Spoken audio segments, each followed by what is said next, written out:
I'm not the one perpetrating the violence, if I'm not the one being the bad guy, then it's okay.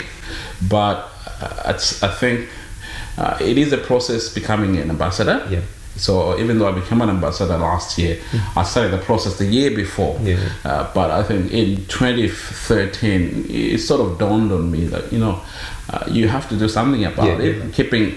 Keeping silent about it is also, I guess to some extent, you are saying yes to what's happening. Yeah, almost like a promotion. You're in agreement of what's happening. So I have I think I don't have the statistical data in detail per se, but there is a lot of work that needs to be done from just I guess a little bit of what I've been exposed to. I mean, there's a lot we don't know, but even from the little you know that this runs deep. And there's a lot of especially with the cultural shifts and the shifts in the roles in the men and women, when we come from Africa to here, Western culture. So there's a shift in the roles.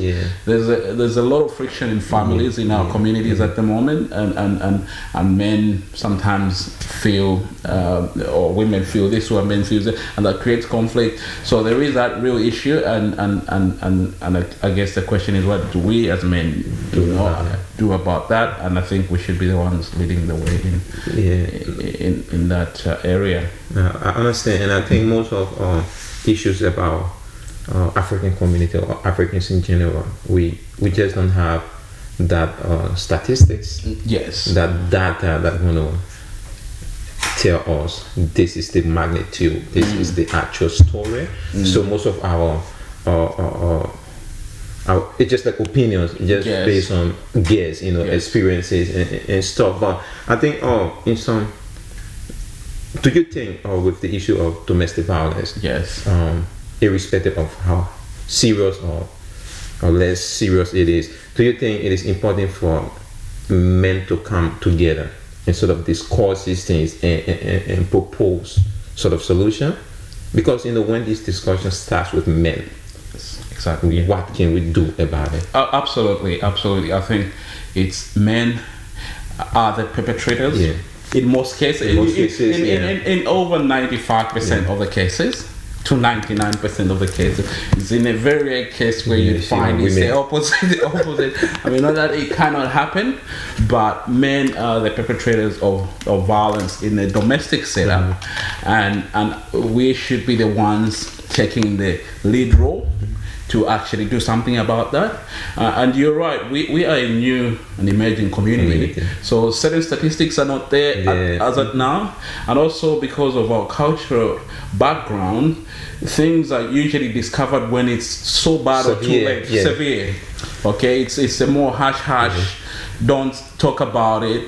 Well as, the Western culture, or people sort of put mediating factors, more proactive solutions. So that makes it hard sometimes to deal with some of those things which are happening, because you realize maybe it's too late or things have already happened.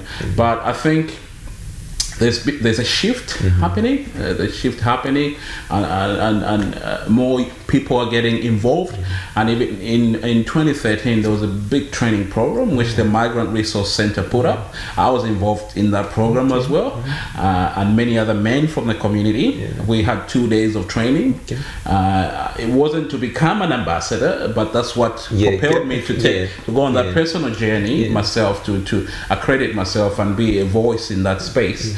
But men from the African community and all the other multicultural communities were brought together and really talked around that area, and more of that we want to continue doing, because there is an issue in that area. And it's not, and mind you, it's not only African community or multicultural communities across the board. It's a societal problem. It's an issue in mainstream Australians. It's an issue across the board.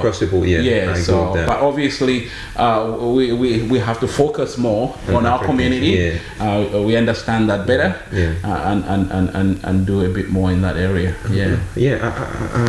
I sincerely agree with that. And it's good to be engaged with the community. It's good to get involved with the problems and try to find solutions to them. But like you also work with the African community council. Yes. So like with your experience, with AXA. Yes. As Africans in Australia, what are some of our strengths that we could draw on to say, okay, we have these challenges, but these are some of our strengths that we build on to solve some of our problems? I think some of our strengths as a people. The African community in South Australia, even in Adelaide, is very diverse. Yes. That's one. So we have a collective people coming from different countries, and even though we are Africans, we've got slightly different values, different views on life. There are a lot of commonalities, and one of those commonalities is that we have had the opportunity to experience life differently. And have a bit. In some sense, it's not everybody would have a worldview, but would have a view of life differently, and it helps. And that would be a strength. That's a strength when you've had the opportunity to actually either travel. It becomes a strength because you're exposed to. But even when you've lived in a different environment, you see, okay, what can I pick from my past or my background? What is good here? We've moved now. What can I pick to? What are the things I can learn? And I think across the board, even though we may have different areas where we're a little bit different, I think that's one of them. We've got and also there's that hardworking ethos. Most Africans I know, they wanna work, they wanna better their lives. I think that's a strength. And I think there's, even though we have areas where we're not so unified, there's also a brotherly, sisterly love across, so that's I meet you in the street, I may not know, I never met you and whatever, but that's I think that's a positive for us as Africans, and those are things we can draw on. I think. No, I agree. And I think that's one of the things I appreciate about being an African in Australia, or being a black person in Australia, because it helps connect you to another black person easily. I really appreciate that. I really like that about being in a different place, because from that, I just connect and could start engaging with someone easily than who have been in maybe Africa. So I think that's really good. We have AXA and we have ACOSA. Two separate African leadership groups. How well do you think these two groups serve the African community, and are they potential problem for the community in terms of some of our challenges? Looking at challenges, leading on to what are the strengths, I think the other question would be, what are the weaknesses?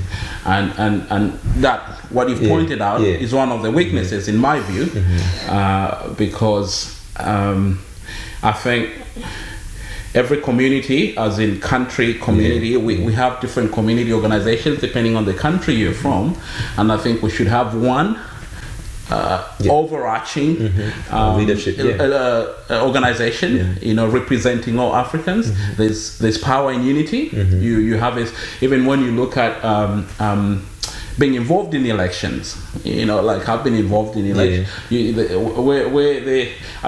are all Australians, but it also plays out on cultural backgrounds. And we see, so there is power in unity. You can have a bigger voice in certain things you want to see in your community. So we miss out on that because we don't have one strong voice as Africans currently. And when you look at ACOSA and AXA, it's unfortunate that we have that situation. A bit of history guys who've lived in Adelaide, South Australia, much longer than myself, were there when there was ACOSA, and there was AHASA, African Heritage of South Australia. So there was 2 organizations, and at one point both of them, ACOSA and AHASA, say, okay, can we come together and form one, which they did agree. And then the guys from ACOSA went, I'm not sure of the details, but weren't particularly happy with certain things, and then decided to go on. And when you look at that, it's rather unfortunate. It's unfortunate. It's not about who was right and who was wrong, but I think as a community, and even when you look at what's happening on the African continent, we lack the bigger picture.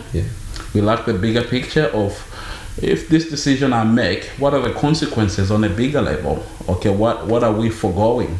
Okay, if someone in Africa loses an election and they don't want to concede, what are the effects if they don't do that?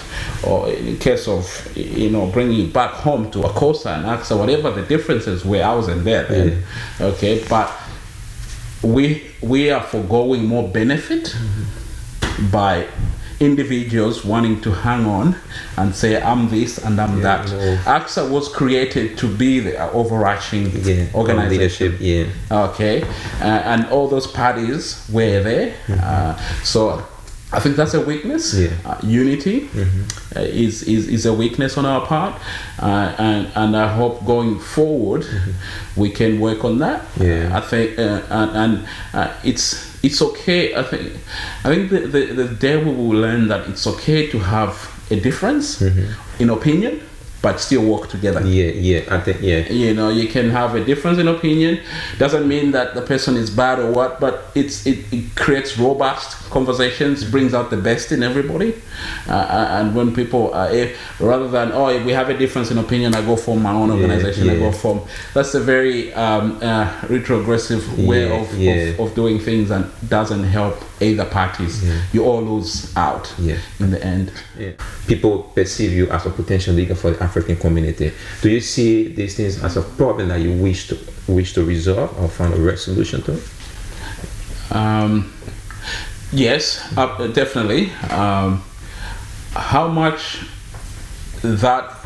can be resolved in that area really is not, I think, dependent on one man. Okay. I'm of that view, and working hard, tirelessly towards that, and even under Mabok's leadership, he's been very proactive in trying to bring everybody together. We actually have started bi-monthly meetings, leadership meetings, where we're calling all the leaders together every other month, and so that's something we want to see happen.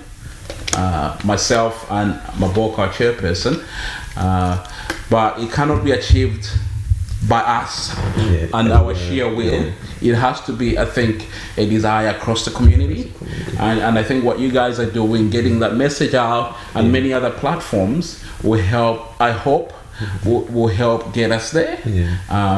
But in that sense as well, I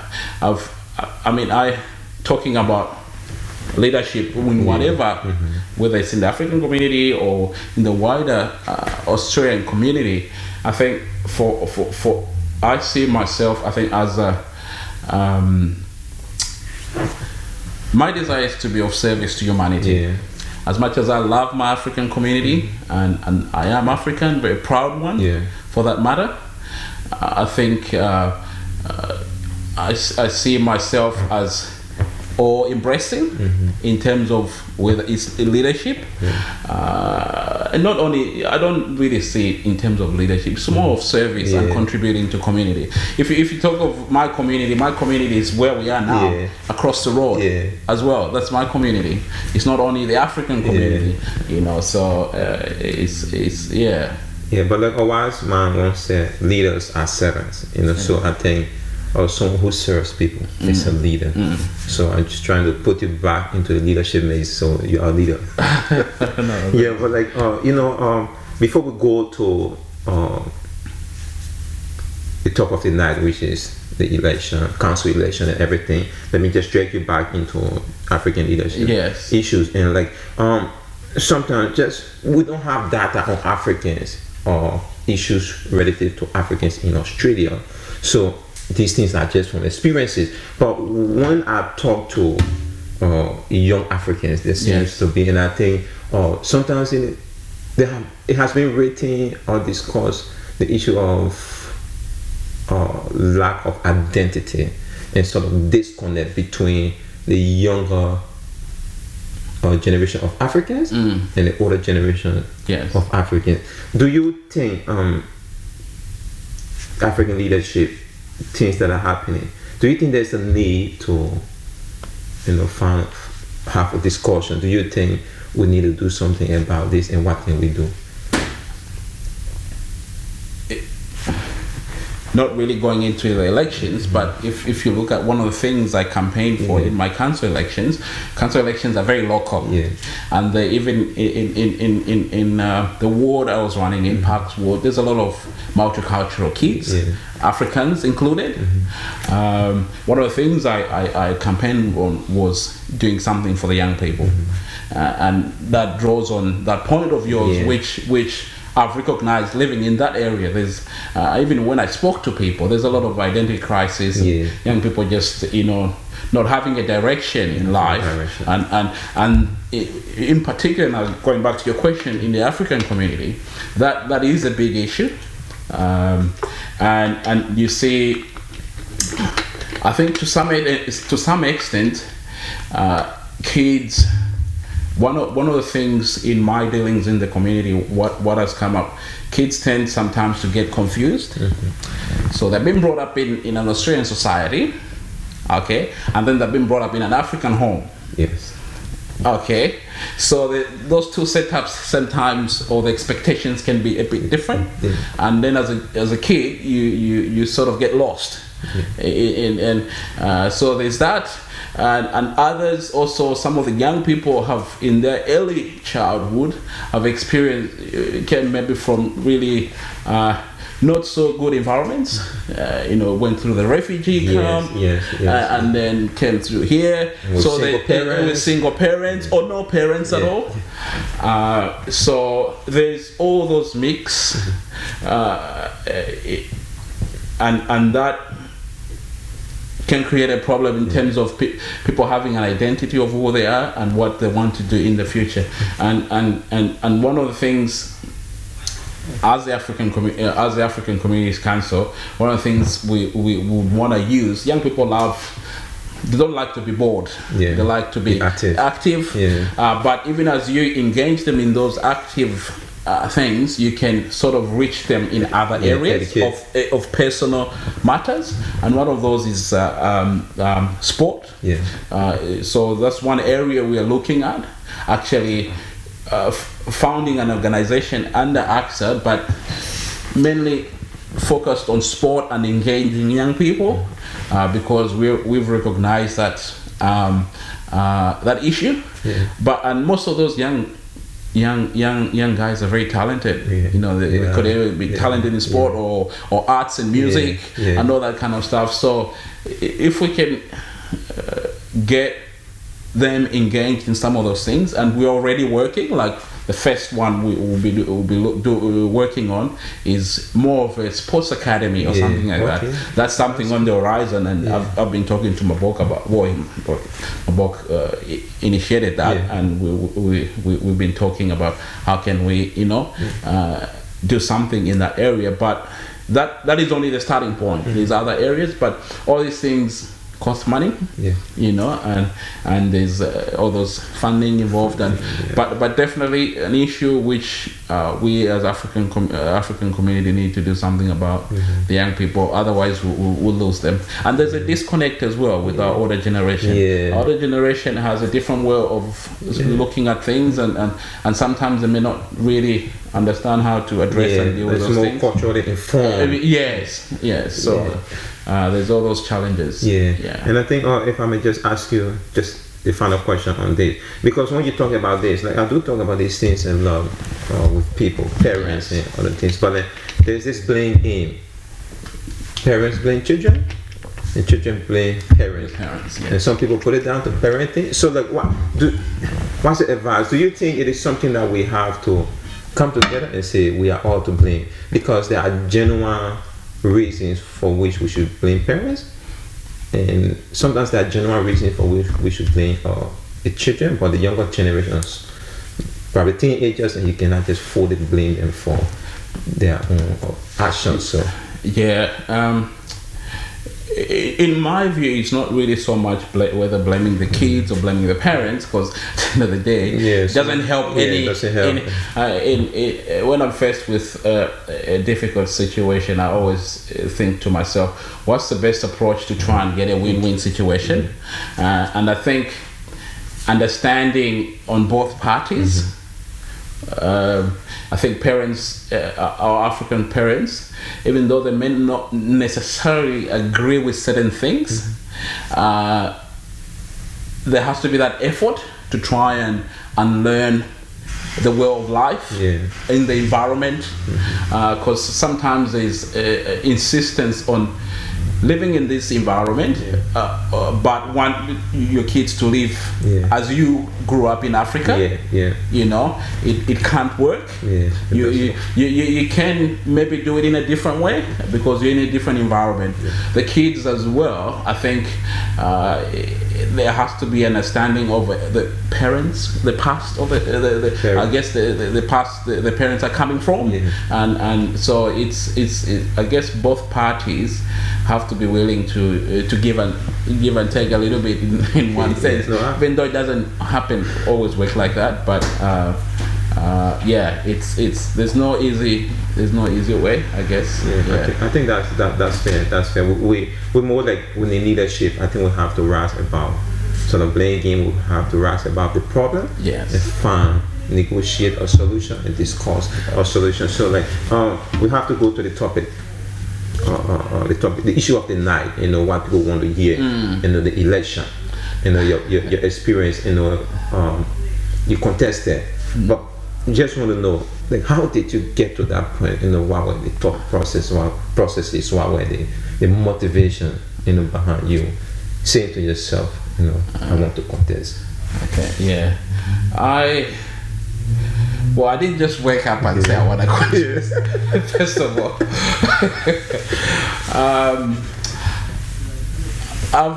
I think from a very young age, when I was in high school, I came to a realization of what I wanted, I guess, to be of service to people around me, and some people have asked me, like, oh, why are you running in Australia? Like, you go run in Zambia or something, but I've never seen as much as I would be more than happy and feel privileged to serve my other country, because Australia is also my country, my other country, Zambia. I've always I believe in God, and I have my faith. I'm a Christian, and I believe my life has a purpose, and my purpose, or everybody's purpose, I think, should be to serve the people around. In whatever area you feel you're naturally inclined, it should be to serve the people around you. I've always said, one of my life's philosophy is a life lived for others is more fulfilling than a life lived for yourself. And I think for me, I get that sense of purpose and fulfillment when it's not about a position. And I do a lot of things in the African community, in the wider mainstream Australian community. So from going back from a young age, I did know I wanted to serve. I get in that sphere and to humanity. It didn't matter whether I was in Zambia or in Australia, but contribute to the community you live in, the society you live in. And I think it's sort of not good to put limits on where you serve once you have the potential. Yes, I mean, we're all created by God, regardless of our color and where you come from and everything. So I think that's my motivation. And talking about going to the processes, last year was a very busy year for me, extremely busy. This year I'm only working, but it feels like I'm half on holiday because last year I actually did 2 elections. Okay. Oh. You begin to form connections, you begin to know people, you begin to know that gave me a lot of experience and exposure as well. Probably redefine yourself. It's found. I mean, I can't really say I sort of knew what I wanted, but it gave me the real life experience. And even when I ran for Family First, it wasn't necessary to win. I knew I wouldn't win because of the size of the party. I was a candidate, and also the candidate was going over in a Labour stronghold. So it was more to just get experience. And it was a full-on campaign. You do everything as if you're winning. You do you give it all, and so that set me on a platform, or even gave me the experience I needed. Coming in later into the year, I'd formed a lot of friendships, and some of the people who sort of knew me through the state elections actually helped me with the council elections. And I'd obviously learned a lot as well, and so it was a bit of a journey. It didn't just happen. And even running for the council elections, I think I made the decision while I was doing the state elections that the council elections was actually now giving it a real goal, a real shot to winning. And that's why there was, I guess, a lot of information and publicity around it, because I did a bit more for the council elections, a bit more campaigning, and got out there, talked to people, did a lot of door knocking, and so that's again, like, we are proud of you. I think when I saw it, like I said, when I saw that on Facebook, I came across it on Facebook, and I shared it, and it was impressive for me. Just seeing a brother, thank you, stepping up was very important, and something I admire and encourage people to do. And like with that, like, what's the main experience? What did you take away from that experience, just being part of that election? Like I said, when I did the council elections, I didn't leave any stone unturned in my campaign processes. I did, I went out, I spoke to people, whether it's in their homes, door knocked, in the shopping malls, distributed flyer, did everything. And I think with the state election, I did a little bit of that, not that much. Okay, but one of the things I wasn't very sure is how I would be received, because you walk up to someone's home, knock on their door, okay, and you're asking them to vote for you and telling them why they should vote for you, okay, and I wasn't sure if they've seen any black person knock on their door and ask for their vote, okay, so I didn't know how that was gonna go, I remember the first week I did it, or the first door I ever knocked, which I still remember till today, was in Croydon Park. Were you received good? I was received very well, and that guy actually, he spoke to me very politely, gave his opinions about the area, and talking about what I've learned. Now that wasn't the first door I knocked. There was 500 to more doors I knocked after that door, and my experience, it was a bit of an eye opener, because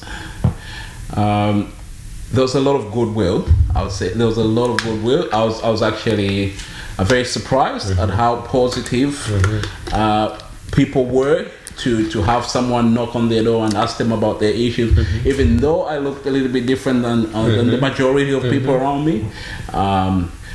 In particular, the mainstream Australians were very, very nice and very polite, and most of them would actually tell me, I'll think about it, or I'll vote for you. They'll actually tell you what they'll do after you've talked to them.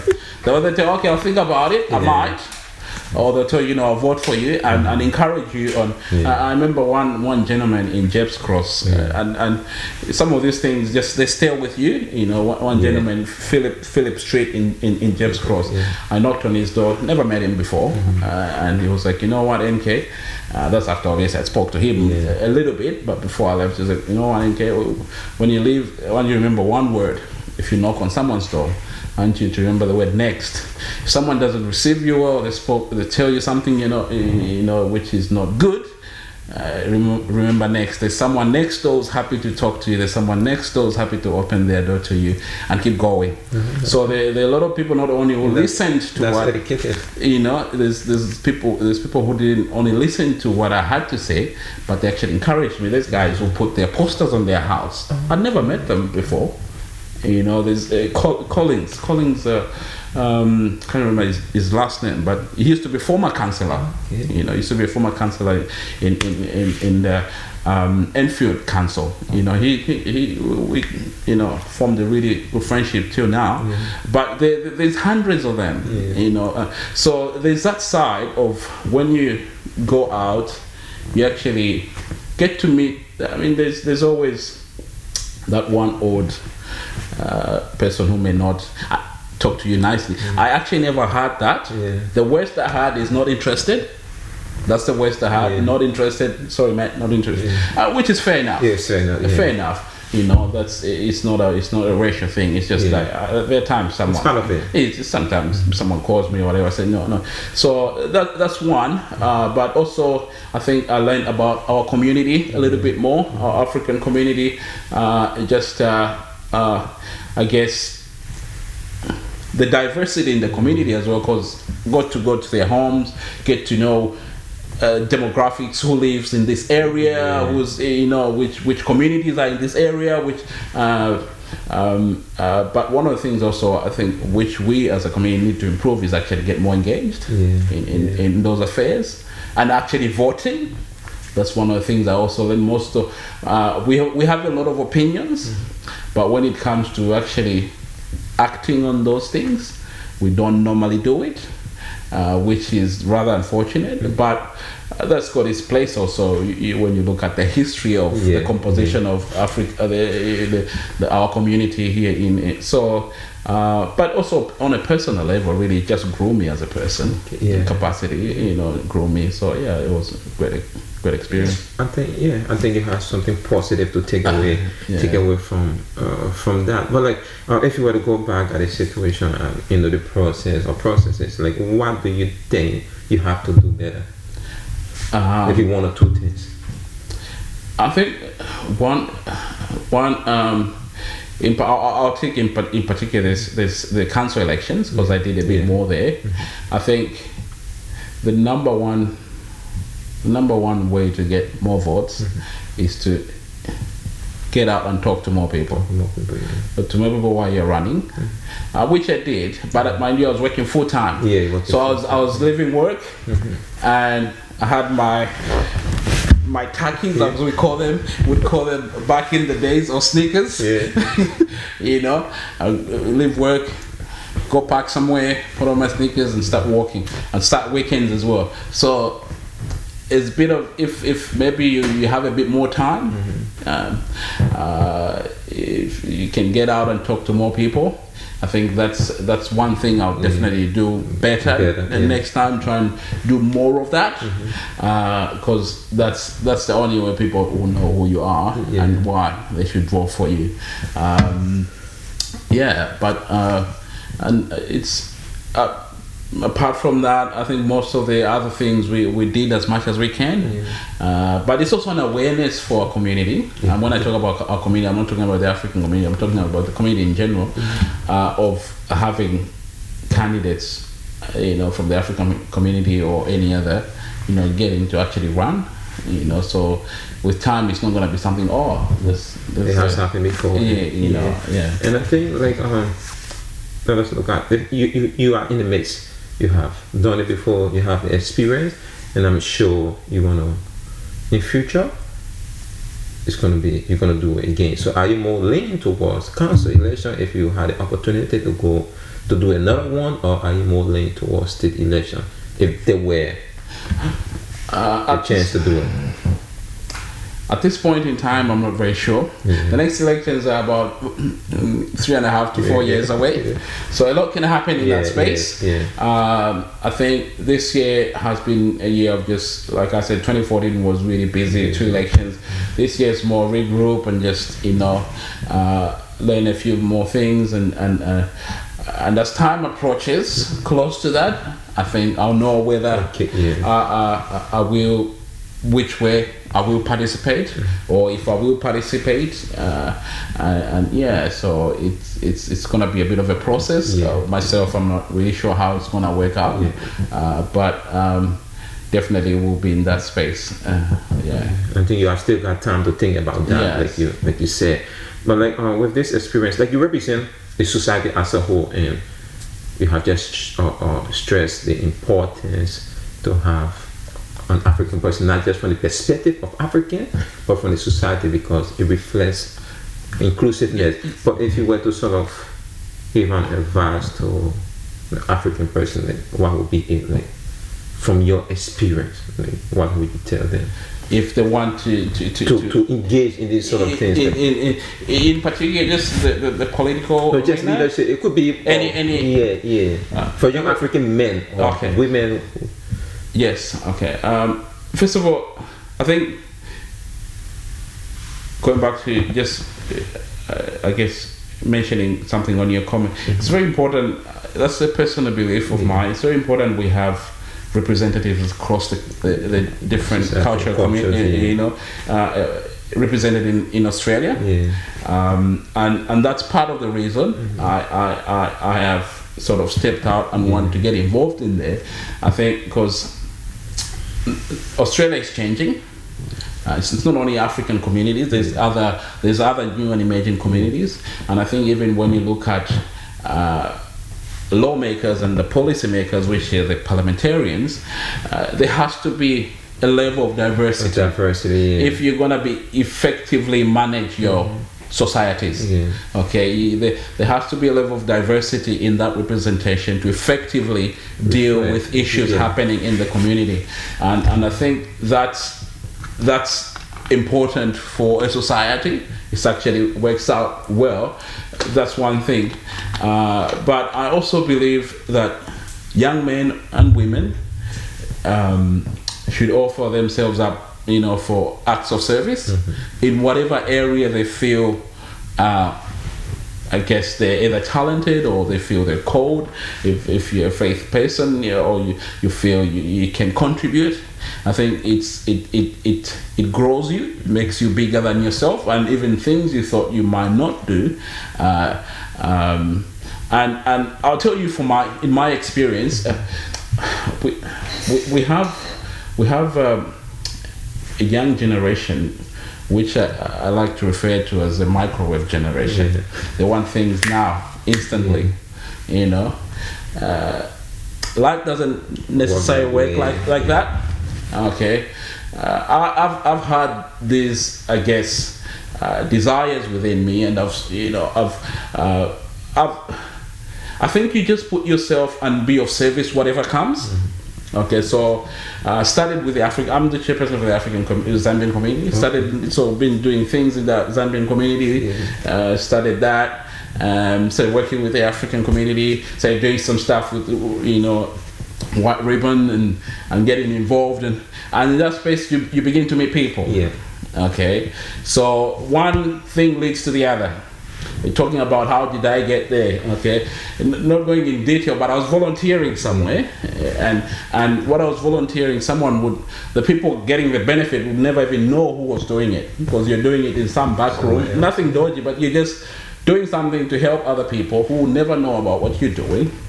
But in that place was another guy, prominent lawyer in Adelaide. Okay, and he connected me to another parliamentarian. We're just talking casual talk. You're working casual talk. I'm interested in this. Oh, really? I'll go meet that guy. So it's just go about, do your life and be of service, and wherever area it could be, like what you guys are doing. Okay, you don't know who you're gonna meet, and who will give you your next step up. Okay. He might see your video or a movie you've done or something. So I think young people, including yourself, should go about doing whatever they're passionate about. For you guys, it's media and production. Keep doing that. It will connect you from this to that, and that's, for me, I think that's how it works. Just be passionate about what you do. Keep doing it, however small it is, because that's what will take you to the next thing. And I think, if I may take your last question, so you have been involved with the council election, particularly, or other elections, including the state election, but with the council one, which was more interactive. So I think when most people think about that, they think about racial challenges, being someone from a color background, engaging a community that is predominantly white or another color.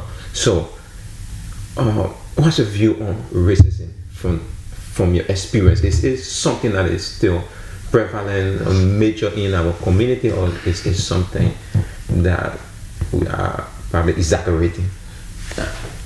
But I think racism is in Australia is still there. Unfortunately, and in even other parts of the world. But I don't like to dwell on that, and the reason being that I think there's still a lot we can do in that area of combating and educating people about diversity, because in diversity there's strength. But when you look at the number of people who are non-racist, who are very welcoming, you look at the number of white Australians who are actually very embracing, that just overwhelms me and gives confidence that eventually that will be a thing of the past. So even as much as racism is still there is pockets of racism, and in Australia it's very subtle racism as well. Most of the times people won't approach to you, won't say it in your face. Okay, it's under it's in between the grey, it's sort of grey in between, and underneath certain other things. Even though it's there, the number of people who are not, like I said, is just so encouraging. And like I said, even in my own first-hand experience, going out into the community and actually talking to people, the amount of goodwill I got, it was just, you could see how a society has changed. And the other thing, when you talk of racism, you have to look at the history of the country as well. Not long ago, Australia used to be a white policy Australia. Okay, so this is the white policy Australia was in the 1900s. They way up to until the 1970s, where they favored white people from certain European countries. Africa wasn't even considered, So you look at the history of a country moving from that way of thinking, of doing things. There's still a bit of work to be done, but at the same time, so much goodwill. So far, in this council elections, I got, those 509 Australians, majority Australians, because I know the number of registered Africans. Very few. Okay, there's a lot of Africans, but they don't register to vote, unfortunately, and got access to other people. So the majority of those 500, over 90%, or even close to, of those 509 people were non-Australians who voted for me. Okay, so that tells you there's a lot of goodwill out there, and even the person who got the position after, instead of me, was only 26 votes away in one, so there's a lot of shift happening, You know, it's not going to happen overnight. Overnight, yeah. You know, society is going to change overnight. We are a new and emerging community. We've moved into a new society, a new country, and you go through stages of change, stages of acceptance, and I think we just need to continue putting ourselves and showing what we can do. You know, what we can contribute. You know, and perspectives begin to change. It's like even in the workplace. You know, most of the time people don't get employed, and specifically people of African descent, because employers are unaware of what migrants can offer, what skills they can offer. You know, but as they start to get aware of that, there's a shift. There's a shift. I understand. And like, is there any last word for the African community, for young men, young women out there listening, who's going to view this on internet, Facebook? Look, there's a